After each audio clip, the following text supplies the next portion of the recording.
Chicken snake ভারতের উত্তর পূর্ব অঞ্চলের সঙ্গে মূল ভূখণ্ডের গুরুত্বপূর্ণ স্থলপথ।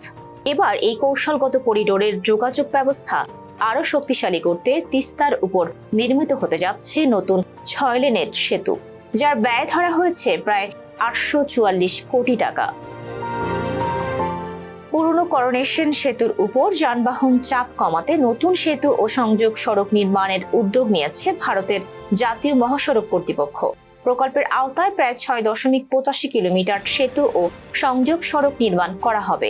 এর জন্য নতুন করে দরপত্র আহ্বান করা হয়েছে, যেখানে আগামী 1 অক্টোবর পর্যন্ত যোগ্য প্রতিষ্ঠানগুলো অংশ নিতে পারবে। বাংলাদেশের সবচেয়ে powerful banking app city touch download করুন।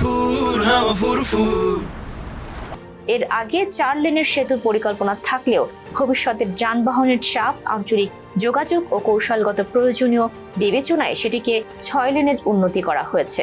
নতুন সেতু চালু হলে সিকিম ও উত্তর পূর্ব অঞ্চলে যাত্রী ও পণ্য পরিবহন আরও দ্রুত হবে।